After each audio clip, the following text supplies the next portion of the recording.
అందరికి వస్తుంది. బాబు అది పోవాలా 144 సెక్షన్ ఉంది, వీడియో తీస్తామని ఇబ్బంది అయితే చెప్తున్నా.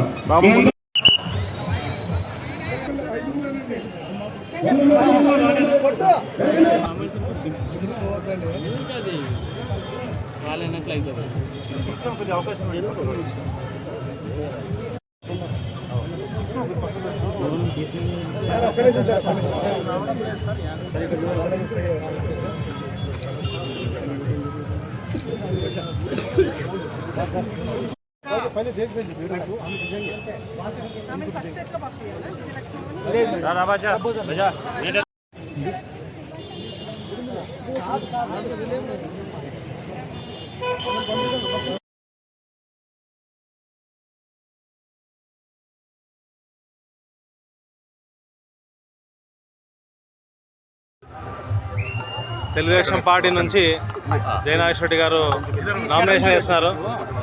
కూటమి అభ్యర్థి, అలాగే జనసేన భాజపా వాళ్ళ నాయకులు కూడా వచ్చారు. సార్ ఈరోజు నామినేషన్ చేసినందుకు చంద్రబాబు నాయుడు గారు త్వరలో చంద్రబాబు నాయుడు గారు స్వయం అయిపోతారు. ఎందుకంటే చంద్రబాబు నాయుడు గారికి కొంత ముందు దృష్టి బాగుంటుంది. ఎందుకంటే రెండు కళ్ళు అందరిలాగా, ఒకటి సంక్షేమము, ఇంకోటి అభివృద్ధి, రెండు కలిసి తీసుకెళ్తేనే మన రాష్ట్ర అభివృద్ధి అవుతుంది. అందుకే అందరికీ చంద్రబాబు నాయుడు గారిని గెలిపియాలా, సైకిల్ గుర్తుకు ఓటేయాలని కోరుకుంటున్నాను. ఎమ్మెల్యే భారీ మెజారిటీ వస్తుందండి, మరి 30,000 మెజారిటీ దాకా వస్తుంది, ఖచ్చితంగా వస్తుంది. ఇంకా ఎక్కువ రావచ్చు కానీ అది మినిమం వస్తుంది. గారి ఆశీర్వాదంతో, కీర్తిశేషులు నా తండ్రి బివి మోహన్ రెడ్డి గారి ఆశీర్వాదంతో, ముఖ్యంగా మా అధినేత నారా చంద్రబాబు నాయుడు గారు, నారా లోకేష్ బాబు గారి ఆశీర్వాదంతో, ఇక్కడ ఉన్నటువంటి పెద్దలు ఎంపీ సంజీవ్ కుమార్ గారు, సోమనాథ్, అదేవిధంగా మేమందరం ఎవరైతే జనసేన నాయకులు, బీజేపీ నాయకులు, కూటమి అభ్యర్థినటువంటి నాకు ప్రతి ఒక్కరూ మద్దతు తెలిపే విధంగా వారందరి ఆశీర్వాదంతో ఈరోజు నామినేషన్ వేయడం జరిగింది. రాష్ట్రంలో పరిస్థితులు చూస్తున్నారు, అయిపోయింది. ఇక ఎన్నికల సమయం, నామినేషన్ ప్రక్రియ ప్రారంభం.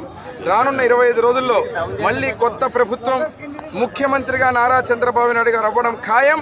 ఎమ్మిగనూరు నియోజకవర్గం నుంచి మేము ఏదైతే జయనాగేశ్వరరెడ్డి నా తండ్రి బివి మోహన్ రెడ్డి గారు తనయుడిగా, ఇక్కడ మా కుటుంబం ఏదైతే ఉందో తెలుగుదేశం పార్టీ కుటుంబ సభ్యులందరూ, కార్యకర్తలు ప్రతి ఒక్కరూ, బీజేపీ జనసేన కార్యకర్తలు అందరం కూడా సమిష్టిగా పనిచేసి నామినేషన్ వేసినటువంటి ప్రక్రియని అందరూ కూడా ఆశీర్వదించాలని చెప్పి నేను వారికి చేతులెత్తి మొక్కుతూ ప్రతి ఒక్కరిని కూడా వేడుకుంటూ, రానున్నటువంటి రోజుల్లో జగన్మోహన్ రెడ్డి అనే వ్యక్తి చేసిన పరిపాలన చాలు, ఇంకా కౌంట్ డౌన్ మొదలైంది.